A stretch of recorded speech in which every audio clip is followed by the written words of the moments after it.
Hey, what's up, guys? Welcome back to my channel. Happy Monday. If you are new here, welcome, welcome, welcome. Let's jump right in. Mia, a former employee of Diddy who testified using a fake name, was on the witness stand for 3 full days. So, Diddy's lawyer, Brian Steele, questioned her intensely. And it is safe to say he pointed out many problems in her story. Her real identity was uncovered because of details she gave during her testimony. So online users were able to track her down and found videos of her speaking positively about Diddy, which I will show shortly. I actually found out who she really was last week, but now it's been shared online. I can reveal her identity. Her real name is Sarah Snedeker. Snedeker, I think that's how you pronounce it. Sarah Snedeker. She was seen with Cassie in New York City on September 19th, just 2 days after Diddy was arrested. So this is her. All right, check out these pictures. Now let's dive into this long testimony because it's wild.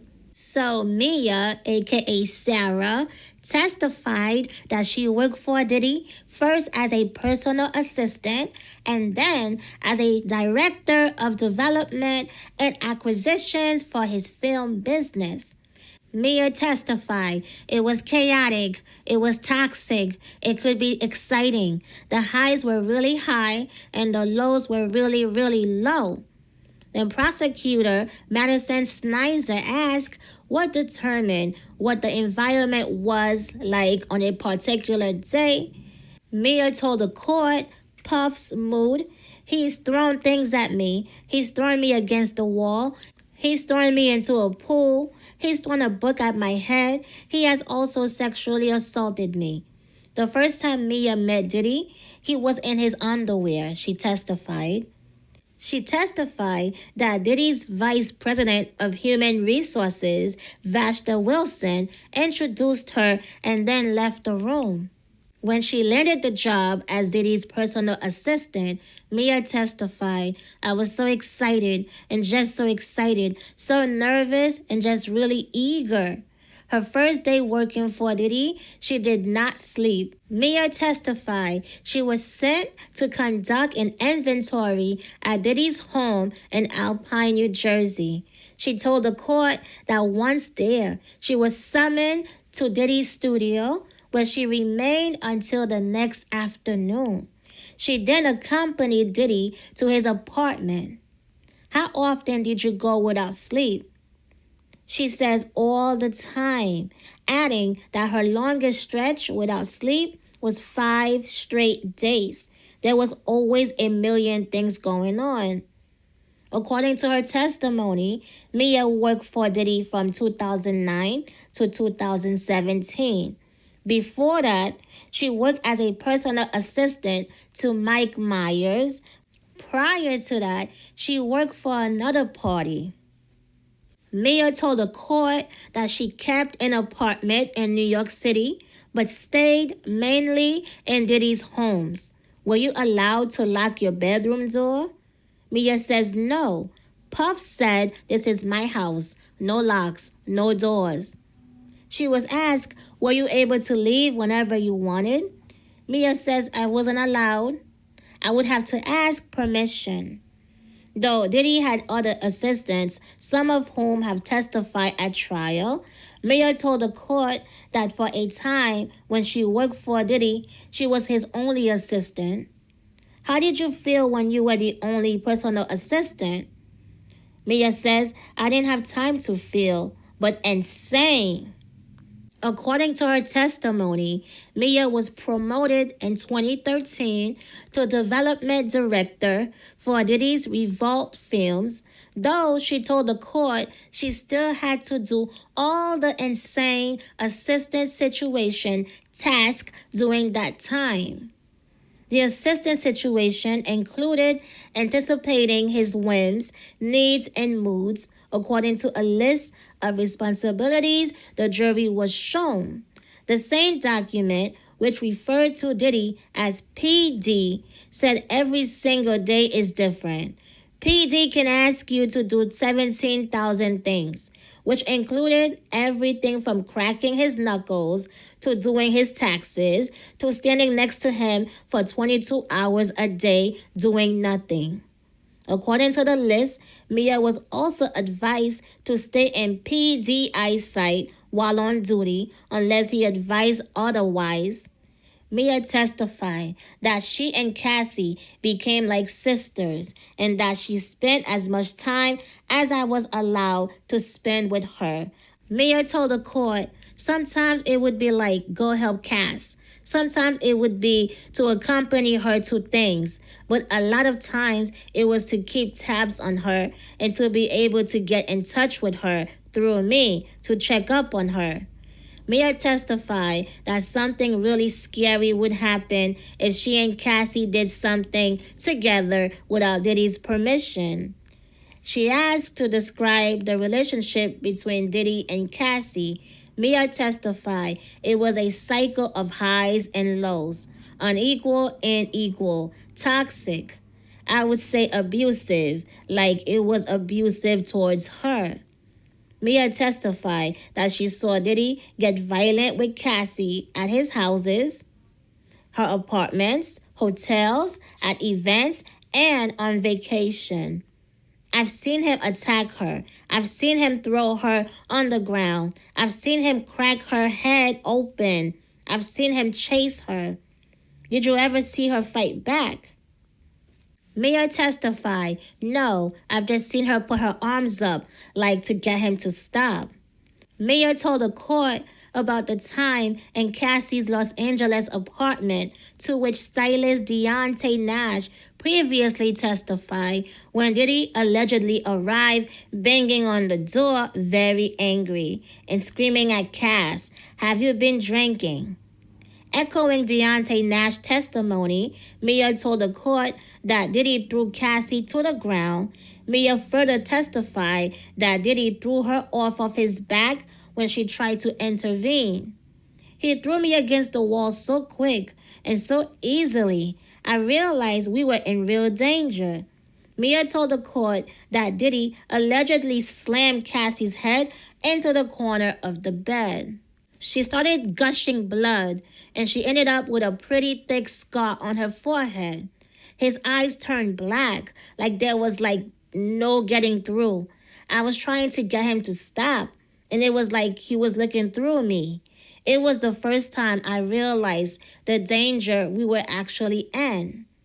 Mia also echoed testimony from makeup artist Myla Morales about a Grammy weekend party thrown by Prince. In her testimony, Mia described defying an order from Diddy to stay with Cass at the Beverly Hills Hotel. Mia testified, Cass and I debated like little kids whether we should sneak out of the house, sharing that they decided to go out. We danced on this purple plexiglass covering the pool, hung out with our friends. Prince performed at a little table, just having fun. Then Diddy arrived. I saw his bucket hat come through the entrance and made eye contact with him. When asked how she reacted, Mia took a deep breath before telling the court that Cassie said, oh crap. We ran through the house, which was quite confusing. She says that they tried to hide in the bushes, but then Puff caught Cass.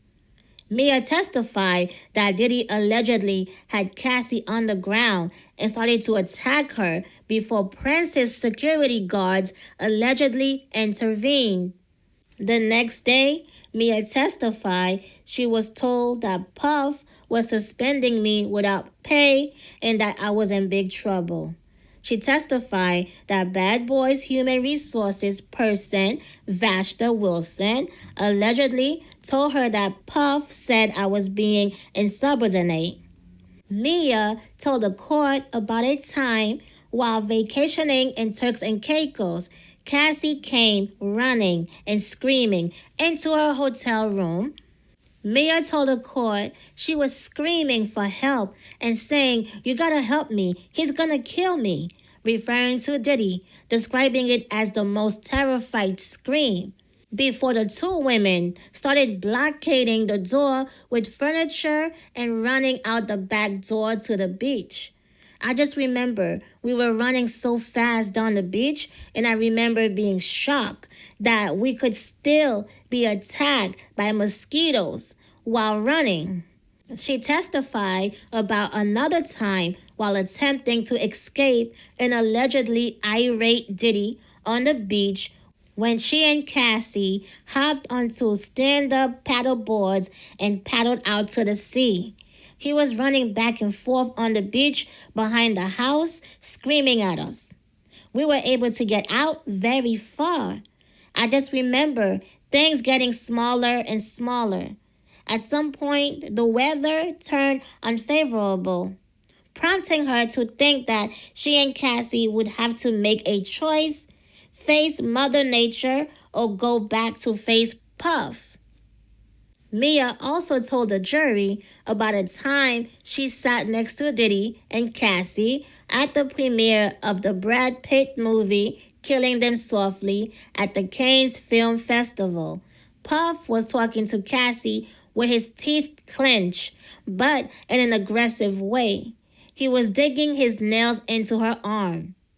Mia told the court that she never called police to report Diddy's alleged violence because she came to believe Puff's authority was above the police. It was also a time period, years and years before social media or hashtag Me Too or any other example where someone had stood up successfully to someone in power like him. Mia also told the court that she was taught to believe in confidentiality and loyalty to Diddy. I was supposed to protect him because there were so many people trying to blackmail him. Mia called them hotel nights, referring to when Diddy and Cassie allegedly spent nights at hotels, according to her testimony. I would sometimes take them there, unpack, set up, and I would have to just be on call, essentially, if he needed anything, and clean up before housekeeping. Mia packed all of his lotions, potions, baby oil, Astroglide, condoms, and candles. There was a mixture of the cheap and the expensive ones. The cheap ones were the Glade white linen with the label off, and the expensive ones were DIDDY'S. Mia testified about one such night at the London Hotel in New York, during which Diddy allegedly asked her to bring something to his room. Cass answered the door wearing a bright blue wig. Cass looked like she was struggling, different than I had seen her before, so much that I asked, "Are you good?" Essentially, like, "Are you okay?" Mia testified that Cassie responded, No, I'm okay, I'm good," and closed the door. Mia told the jury that it was standard procedure for her to clean up the hotel rooms in which Diddy stayed. He wanted to clean up enough stuff that a housekeeper could not take and run to TMZ or expose anything about his personal, private business, describing the rooms looking like a nightmare after Diddy left. They were just destroyed, very messy. I saw a lot of candle wax everywhere that was impossible to get out. There would be lots of wet towels everywhere. I've seen broken glass, sometimes blood, oil all over the furniture. She testified that Diddy called the blood period blood. Cassie previously testified that Diddy expected her to engage in freak-offs while she was on her period. Mia told the court that Diddy's staff referred to Diddy and Cassie's recovery after the hotel nights, aka freak-offs, as men down because they would basically stay in the room and sleep for a day or 2 or 3. This is not normal. There's something sinister about all of this, but I'll get to that. Mia testified about one alleged occasion when she said Cassie expressed reluctance about going to a hotel with Diddy. Mia told the court Cassie said "ugh" about the prospect, adding that Cassie was visually upset, more like nervous, really nervous, and she started getting stomach issues because of it. Mia told the court that Diddy once threw a computer at her in his trailer while on the set of a music video in Los Angeles. The Wi-Fi was not working, and when she told Diddy technicians were working on the issue, Diddy allegedly interrupted her. He cut me off and started screaming at me that I shouldn't come back here until I figured out the Wi-Fi myself. Something about I don't care if you have to call Bill Gates. He chucked a computer at my head. So Mia further testified that at another time in the kitchen of Diddy's house after a night at a club, Diddy ordered her to go get everybody IHOP right now. We had been out since 8 in the morning. Like, go, go, go. Mia told the court that she turned to go to her room because I was on my period and needed to change my tampon. Her failure to immediately attend to the errand upset Diddy. He was pissed. Like, yo, girl, I told you now. I didn't tell you go to your room. In her testimony, Mia described blood dripping down my leg and Diddy allegedly taking a bowl of spaghetti in his hand, telling the court that he threw it at me aggressively and started cursing at me and told me to get the F out of his house. The next day, Mia testified she was informed that she was going to be suspended without pay. Mia testified, sometimes he treated me like his best friend, his working partner. Sometimes he treated me like I was a worthless piece of crap. He would humiliate me. He would curse at me. He would go on really long extended rants about how incompetent and stupid I was, threaten my job.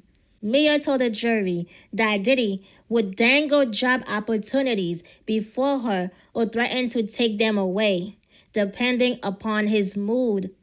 He would say things like, one day you can do whatever you want at any of my companies. Other times, Diddy would threaten to take away her television credits or to scrap projects on which she worked. Mia also testified that Diddy gave her drugs. On one occasion, she alleged that he gave her MDMA and told her that I was now a part of the Breakfast Club, which she testified was a close circle of friends that partied through breakfast. It was like a cool kids club. Mia told the court that she witnessed Diddy take drugs at inappropriate times. One time was a board meeting, while another was at Chelsea Handler's TV talk show. Mia told the court that she remembered thinking of Diddy. When was I going to have to pull him aside and tell him, you are a little crazy at the moment? Mia also testified, as other witnesses have, that Diddy kept drugs in a Louis Vuitton pouch, calling it sort of like a traveling medicine cabinet. Mia testified that the first time Diddy allegedly sexually assaulted her was a few months into her job as his personal assistant while they were at the Plaza Hotel in New York for his 40th birthday. Did you ever want to engage in sexual activity with Mr. Combs? She testified that she did not. Diddy had rented the penthouse and asked to speak with Mia alone in the kitchen. He was saying what a good job I was doing and that I didn't have to be nervous or scared to come to him. He said he noticed I was doing a great job, sort of like we're going to be working close together. Mia testified that Diddy gave her 2 shots of alcohol. I remember thinking like, whoa, did I not eat or something? because they affected me. Like, I felt like they hit me kind of hard. I was in my 20s in New York, and 2 shots would not have made me feel that way. According to her testimony, Mia said she remembered standing against a wall. All of a sudden, his face got closer. My eyes couldn't focus on his face because it was so close. He put his arm next to my head against the wall and leaned in to kiss me and put his other hand up the side of my dress. Then she was asked, "Did you want Mr. Combs to kiss you?" Mia said no. "Did Mr. Combs put his hand up your dress?" Mia said yes. "Did you want him to do that?" she was asked. Mia testified and said no. That alleged incident was not the only time that Diddy made an unwanted sexual advance to her. Mia put her head down and started crying. She testified that Diddy allegedly raped her inside his home on Beverly Grove Drive in Los Angeles. According to her testimony, she was asleep in her room on the bottom bunk. She previously testified Diddy did not allow her to lock her door when she remembered waking to the weight of a person on top of me. Mia told the court that she remembered Diddy telling me shh and using one hand to get his pants off. Mia told the court that Diddy put himself inside me. She then broke down in sobs. Mia testified, "I just froze. I did not react." Mia told the jury that she felt terrified and confused and ashamed and scared. Another time, Mia testified she was packing things in a bedroom closet when Diddy entered. "I looked up and he was standing right in front of my face. Had his penis out, grabbed my head and put it in there." "Did he put his penis in your mouth?" she was asked. Mia said yes. "How did you feel?" she was asked. Mia said, "Like trash, scared, ashamed." "Did you want to give Mr. Combs oral sex?" Mia said no. Mia testified that she always worried about being physically hurt or having her reputation tarnished by Diddy. "I didn't want to die or get hurt." She told the court she also worried Diddy would fire me and twist the story into making me look like a threat. She was asked why did she not tell Diddy no. Mia testified, "I couldn't tell him no about a sandwich. I couldn't tell him no about anything." Mia told the court that she did absolutely not want to be talking about the sexual assaults she alleged Diddy committed against her, but that I have to tell the truth, the whole truth, and nothing but the truth. And also, I have a moral obligation because when you are scared into silence, these things continue to happen to others. Mia told the court that the alleged sexual assaults by Diddy were the most traumatizing, worst thing that has ever happened to me. And this was day 1. So now, day 2, they picked up where they left off. In October 2015, when Mia accompanied Cassie to South Africa, where she was shooting a movie, she testified that she received WhatsApp messages from Diddy demanding to speak with Cassie on the phone.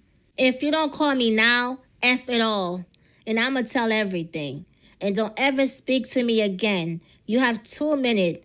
F her. Call me. Call my house now or never speak to me again. F ABC and all lawyers. Let's go to war." Mia told the jury the message contained several threats.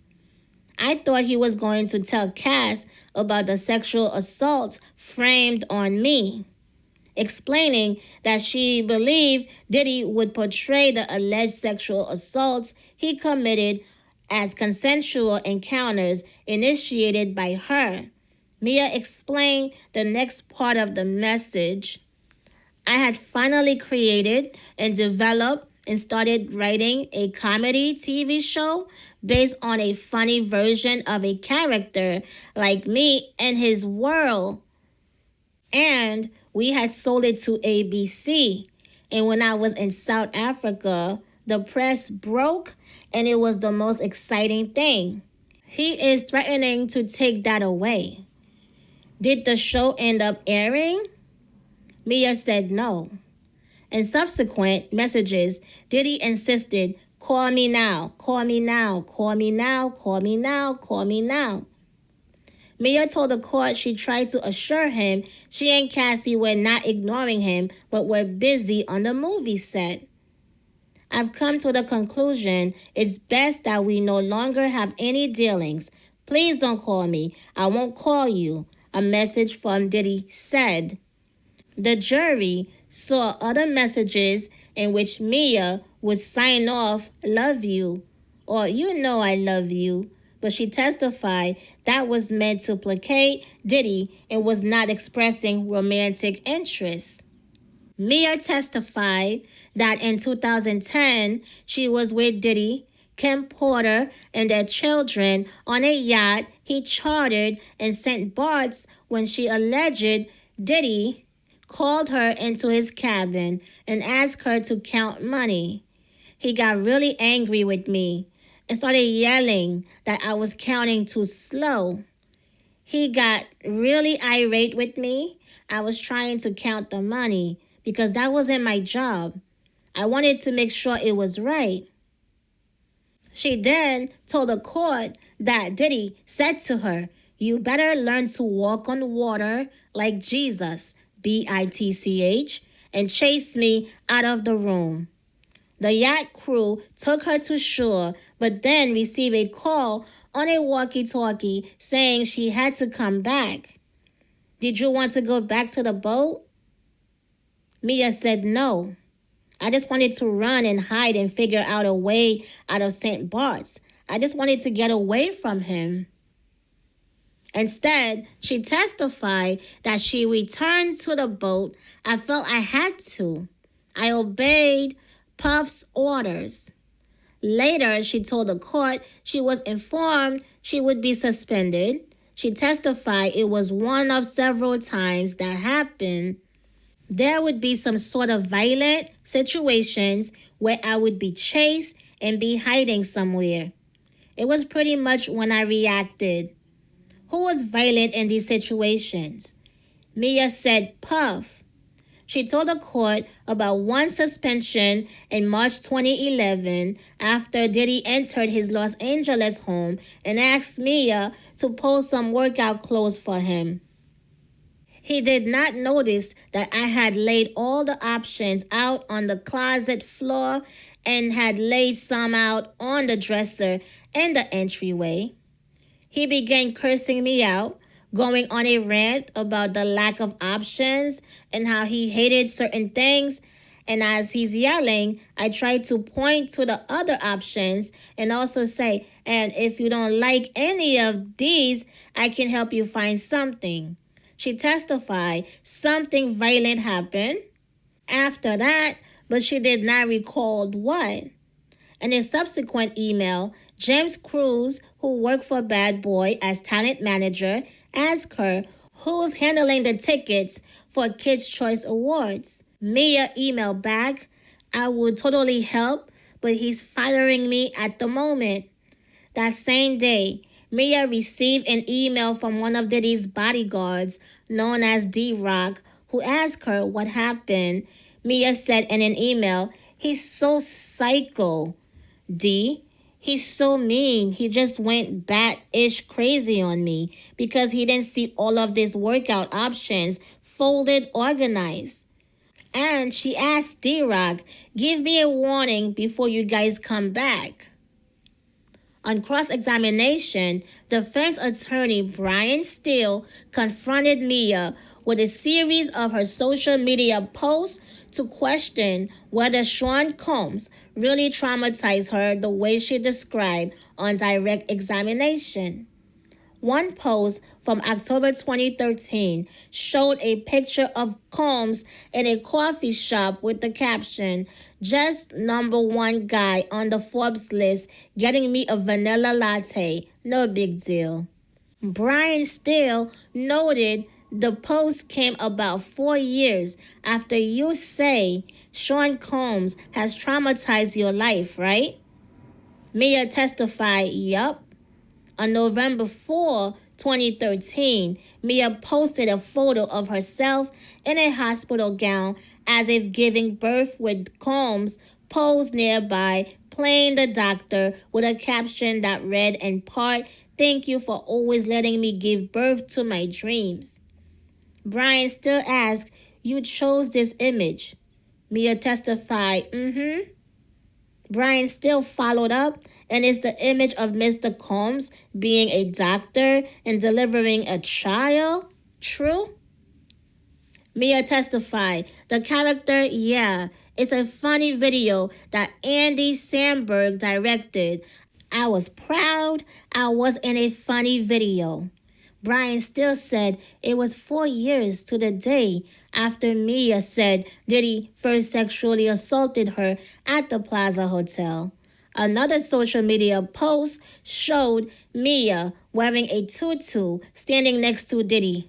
It looks like he's holding his private part in his hand. Mia said, "If that's what you see, I guess so." "And this is the image you picked out?" Mia said, yeah. I didn't want my family and friends to know the misery I was in." On November 10, 2013, Mia reposted an image of a group of people in Diddy's backyard pool with the caption, "The reason I never made it out last night." Brian still asked, "All of this is done voluntarily by you?" Mia testified, yes. On November 4, 2014, 5 years after Mia alleged Sean Combs first sexually assaulted her, Brian still pointed out Mia posted a birthday wish to Diddy. "Thank you for being the good kind of crazy," the message read. "Thank you for being a friend and bringing friends into my life." Brian still asked, "At this point, you have taken in so much trauma from him. That's what you told the jury, right?" Mia answered, "Yes, I have. But again, it was when the highs were high, the good was good." Then Brian still asked, "Sean Combs' conduct towards you, sexual abuse towards you, has made you broken, right?"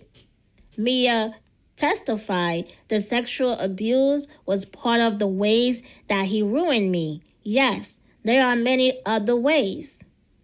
On the 5th anniversary of the initial sexual abuse, you were saying on your social media for everyone to see, "Thank you for being the good kind of crazy," Brian still noted. Mia testified, "I want to highlight the highs. I don't think people write bad stuff on Instagram back then." Brian still asked, "Why would you promote the person who has stolen your happiness in life?" Mia testified, "Those were the only people I was around, so that was my life. You had to promote it. It was a very confusing cycle of ups and downs." Mia told the court that she did not get to see or talk to her friends or family. There was absolutely no time. Also, I had to get permission to do anything. Brian still showed several posts from Burning Man where she previously testified Diddy forced her to take ketamine. One post from 2015 said, "Watching the man burn with the man who introduced me to do it all. We love you." Brian still asked, "You told the jury Mr. Combs forced you to take drugs against your will. Remember that?" Mia says, "I do." Brian still followed up with, "And you are thanking Mr. Combs and others for giving you another incredible experience?" Mia testified, "Yes." When Mia testified that she tried to forget the trauma she accused Diddy of inflicting, Brian still repeated her account of Diddy allegedly slamming Cassie's head into a bed frame and asked, "How do you forget that?" Mia testified, "You don't forget that. You are punished for reacting to it. You are terrified to bring it up again." In November 2023, after Cassie filed her explosive civil lawsuits against Diddy, Mia heard from Diddy's bodyguard, known as D-Rock, according to messages read in court. "D-Rock, hi, how are you? I miss you so effing much. Ah," Mia wrote in the text messages read for the jury after she said D-Rock reached out. "I'm about to call you," he messaged back. In the phone call, Mia testified that D-Rock first started catching me up on his life, what was going on. It sounded like a normal conversation, and then he changed it to, "It's crazy what's going on." In her testimony, Mia quoted D-Rock saying, "Because, Puff and Cass would just fight like a normal couple." Mia told the court the tone made her skeptical. That's not how D-Rock talks, and D-Rock was around that a lot. He had witnessed the violence. Prosecutor asked, "Would you say the fights were normal?" Mia testified, "Absolutely not." Mia testified that D-Rock persisted and eventually said Diddy was going to call her, which Mia testified he did. "I threw my phone as far as it would go and I ran outside. It was just so triggering." Then came a follow-up message from D-Rock. "Your boy said to call you. He doesn't want or need you to do anything." Mia testified she remembered thinking, "Oh my gosh, it's not going to stop." More messages from D-Rock followed in February 2024, including one that said, "Let me send you something," which Mia testified she understood to mean money. On February 4, 2024, Mia received a message from Diddy. "Hey Mia, it's Puff. Please let me know when you get 10 minutes to talk." Mia did not respond. She told the court, "I was terrified." Another message followed 3 days later. Diddy wrote, "Hey, I don't want to be blowing up your phone. Just needed to talk to you for 10 minutes. Just need my memory jogged on some things. You were my right hand for years, so I just need to speak to you to remember who was even around me.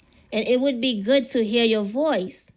Mia testified she ignored that message too.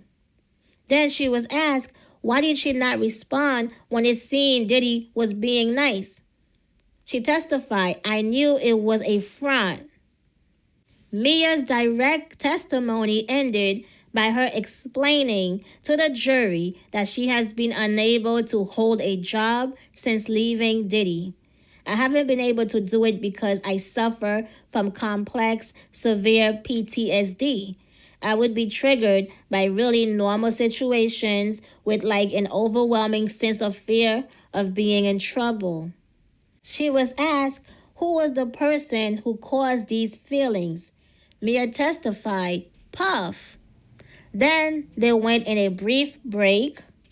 After Mia testified that working for Diddy caused her complex, severe PTSD, the defense on cross-examination tried to offer to the jury a different look at her tenor through her social media post. The post, full of empathic praise and multiple exclamation points, showed Mia posing with Diddy, calling him a legend, and thanking him for being her friend, all in the years after she alleged he repeatedly sexually assaulted her. "That's the person who has traumatized you?" Mia said yes. Brian still asked, "Physically?" Mia said yes. Brian still asks, sexually. Mia said yes. Brian still says, that's the legend? Mia said yes. So then a post from November 4, 2015, Diddy's birthday, Brian still says the anniversary of when he sexually assaulted you. Mia testified, I did not recognize that date as a celebration. How is it that not a significant date in your mind? Brian still asked. It was Puff's birthday. That was what the date was, and I tried to forget that. Shove it down, Mia testified. In the post, Mia called Diddy legend, king, bad boy for life. And she said, thank you for showing me the path to Pluto and beyond. Brian still asked, you just put aside? You telling this jury that you were sexually assaulted? Mia said yes. Brian still asked, you put aside that Mr. Combs made you go sleepless for 5 days when you got physically ill? Mia said yes. Brian still asked, you put aside that Mr. Combs went into your bedroom, gets on top of you, and does the unthinkable? Mia said yes. So, Diddy turned 45 on November 4, 2014, and Mia made him a scrapbook with a handwritten card which was shown in court. Happy 45th birthday, Puff Daddy. The top of the page said in bold red letters. The text continued in black pen. Puff, sometimes life goes by at catastrophic speeds where you never get to live in and enjoy now. I hope on this day you get to sit back and take it all in. The card came with a collection of magazine articles from 1991 to 1999 that I hope will stir up nostalgic feelings. Brian still asks, the man who you say has ruined your life, this is what you write to him? Mia says, it's called psychological abuse. Brian asks, how did you find any goodness with Mr. Combs after what you described to the ladies and gentlemen of this jury? Mia said, easily. The second it went back to good, I was elated. I was searching for the kind of approval. It was an abusive relationship. Mia told the jury, I was young and manipulated and eager to survive. I'm unraveling a lot of this now in therapy. Nobody was there to say these things that were happening were wrong. There was nobody around us that ever even flinched at his behavior. Brian still asks, isn't it true that Mr. Combs never had unwanted, non-consensual, forcible sexual contact with you? Isn't that true? And then Mia said, what I said in this courtroom is the truth. Brian still asks, then why, if you are being sexually assaulted and your sister is being brutalized physically, are you making a scrapbook for Mr. Combs? Referring to Cassie, with whom Mia said she had a sister-like relationship. Mia said, it's a lot more complicated than the way you frame that. Ask any abuse victim's advocate, and they could explain it to you much better than I could.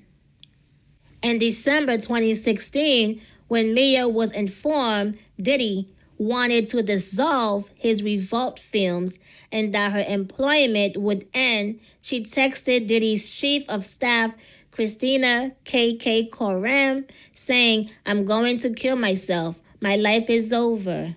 Frantic messages from Koram that were read in court followed, including, you can't make a statement and then not answer your phone. Eventually, Mia responded over text, I can't sleep and I'm not okay. I don't understand how to make this pain go away. It hurts so effing bad. Brian still asks, isn't this great? You are away from your abuser? Mia testified, in hindsight, fantastic, but at the time, the worst thing ever. She told the court working for Diddy represented the only world I knew for 24 hours a day for 8 years. It's like dog years. That's all I knew. So it was very overwhelmingly horrific. She testified she felt it was being ripped away without explanation.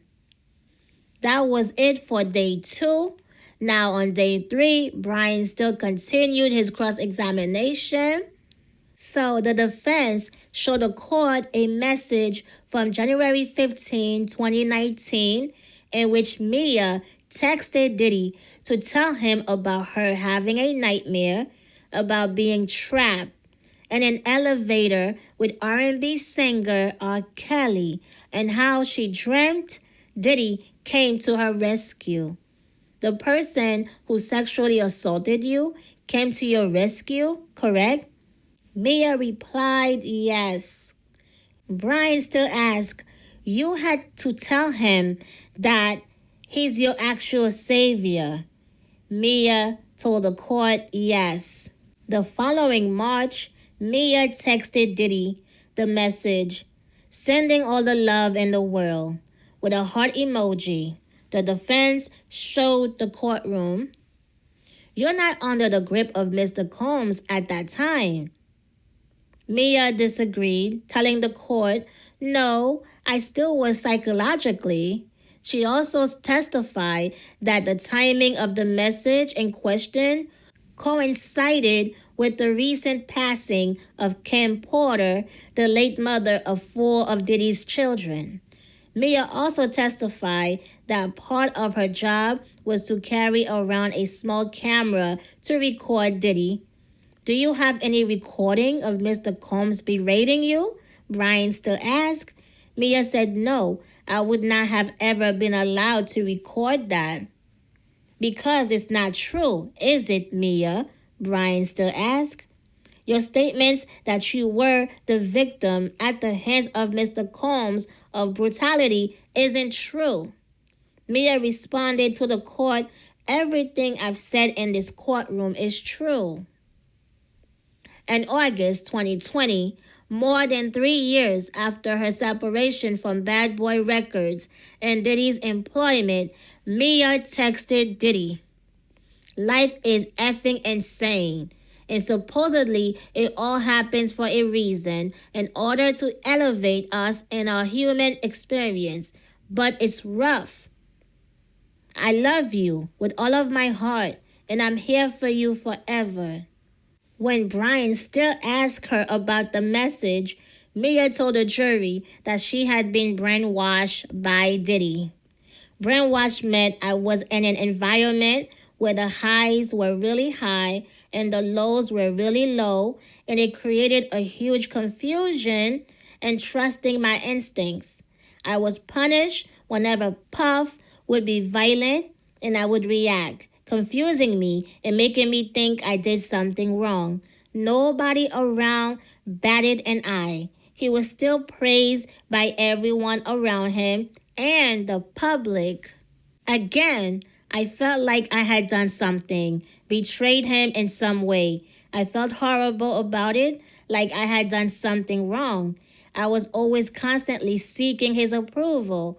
He was my authority figure, my only authority figure. When did the moral obligation come to your mind that you need to say this information that you are putting forth that Mr. Combs violated you in a sexual manner in other ways? Brian still asked. Mia told the court, when I started witnessing him being held accountable for his actions. It began when it all came out in the media and he was being held responsible. Mia sent text messages to Diddy that expressed love and admiration. Brian still asked after showing the jury pages of text. Everything is positive and loving from you to Mr. Combs. Would you agree with that? Mia testified, yes, of course. Mia continued to message Diddy through the end of 2022. The defense showed the court, hey, saw a doc on Netflix Top 10. Congrats, I miss you. And this text was from July 2022. Diddy responded, love, love, love, love. Mia wrote back, and I love, love, love you. So then, just after Christmas 2022, Mia texted Diddy, happy holidays. I hope it's filled with love and happiness. Tell your fam and crew I love them. Brian still asked, years later, you're still communicating with Mr. Combs, true? Mia said true. Then Brian still followed up, you hold your position, Mia, that you were scared to see Mr. Combs. Mia said true. I was scared of him when he was scary. Brian still played a short video of Mia wishing Diddy a happy 44th birthday in 2013. She is seen applying lip gloss and then saying, appearing bubbly and upbeat, Puff Daddy, the living legend himself. Mia's video message continued, thank you for being one of the biggest inspirations in my life. You guys, check out the video.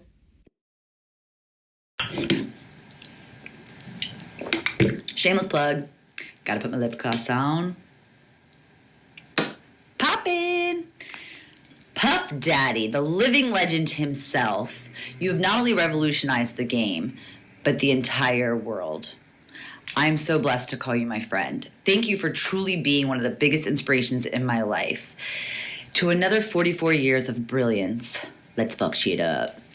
I love you. Happy birthday. Revolt. Then Brian still argued that Mia timed her disclosure of alleged sexual assaults on her by Sean Combs with the civil lawsuit filed against Diddy by his former girlfriend Cassie.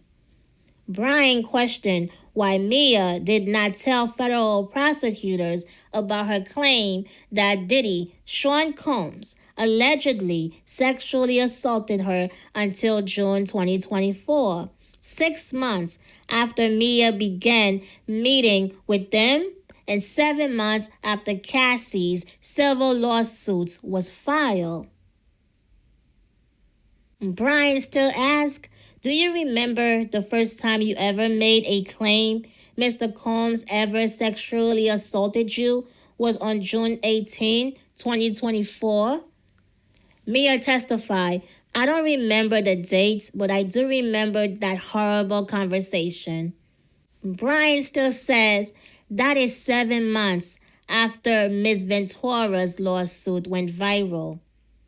Federal prosecutors repeatedly objected when Brian still started to ask about Mia's choice of legal representation.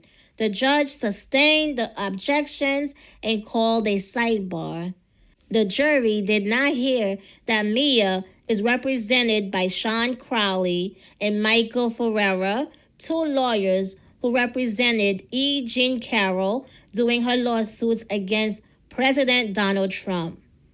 Brian still also questioned Mia's prior testimony that she escaped Diddy with Cassie and Turks and Caicos by paddleboarding out to the sea.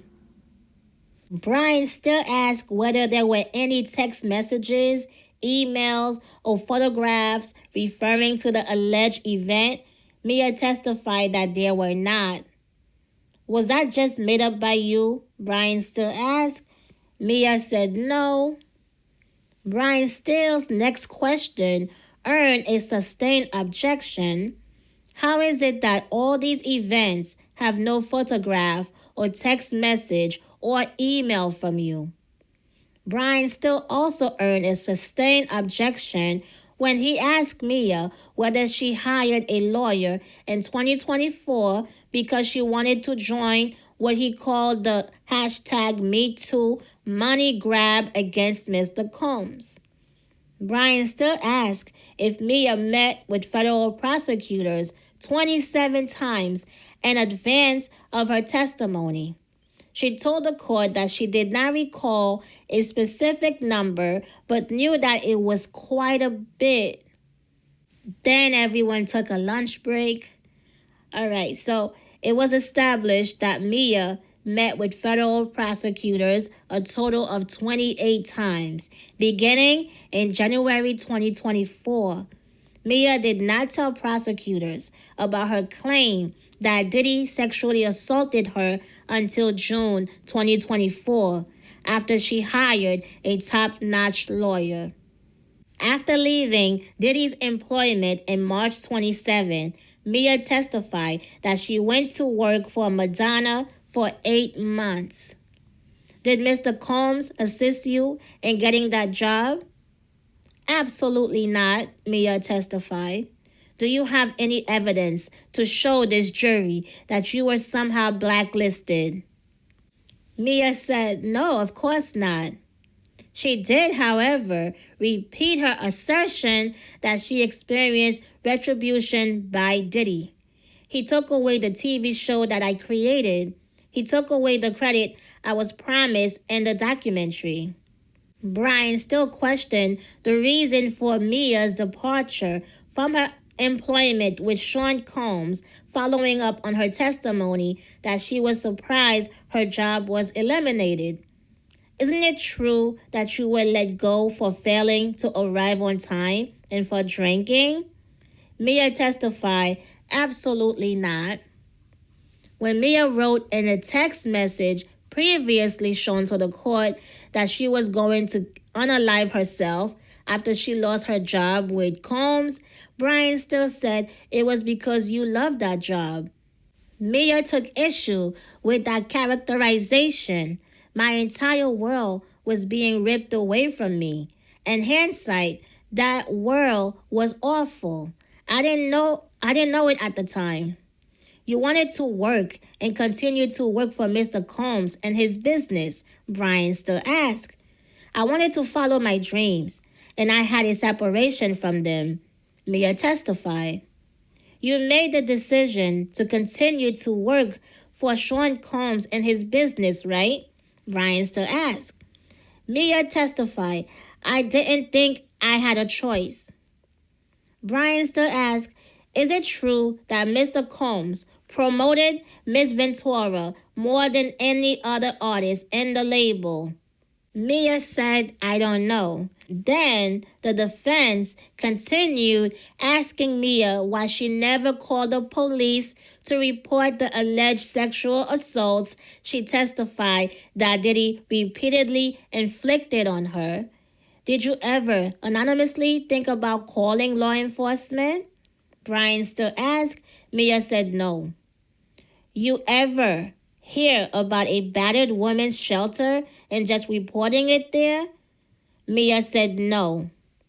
Brian still said the only thing you wrote to or about Mr. Combs were admiration statements. He then questioned Mia's account of Diddy's slamming her arm in the door, asking if she sought medical treatment after the alleged incident. Mia said no, it wouldn't have been allowed. When Mia affirmed that there was bruising resulting from the incident, Brian still asked if she took a photo of it. Mia said no. Brian still asked, were you screaming? Mia said I was not screaming. Brian still asked, was it painful? Mia said no. Brian still asked, why were you not screaming? Mia said, I don't have the answer why I didn't scream. I was in shock. After the defense finished with cross-examination, then the prosecutor did a redirect examination. Did you post on social media as part of your job? Prosecutor Madison Smizer asked on redirect examination. Mia said yes. prosecutor asked, was it indeed part of your job to manage all of Puff Daddy's social media presence? Mia said yes, adding that if she did not do her job, I would be screamed at, humiliated, and my job would be threatened. Mia testified on the redirect that her Instagram posts were like the highlight reel of Combs and not meant to be about the downside of working for him. Is that why you didn't post about Mr. Combs slamming Cassie's head into a bed frame? Yes, Mia testified. Is that why you didn't post about Mr. Combs throwing a computer at your head? Mia said yes. Is that why you didn't post about Mr. Combs sexually assaulting you? Mia said yes. Mia testified that she made a scrapbook filled with articles about Combs to make him happy for his birthday. When he was happy, I was safe. Then prosecutor asked Mia to clarify why she met so often with federal prosecutors, which the defense team questioned.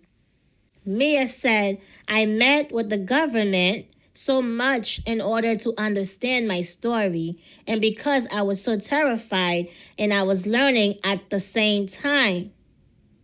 She clarified that she was terrified of Puff. Mia testified she has never been able to talk about her claim that Diddy sexually assaulted her without looking down. It's the worst thing I ever had to talk about in my life. Do you want to be here talking about this today? Mia testified that she did not, but felt she had to. She testified, I can't look my niece and my goddaughters in the eyes and ever advise them in the future if they happen to be in this situation. And there was no recross-examination. And this was it for Mia's testimony. That is all, you guys. So what do you think? Do you believe her? Do you believe that the defense team really put some holes in her testimony? Let me know in the comments. Don't forget to like, subscribe, and turn on your notifications so you don't miss any new updates. And I will see you on the next one. Peace.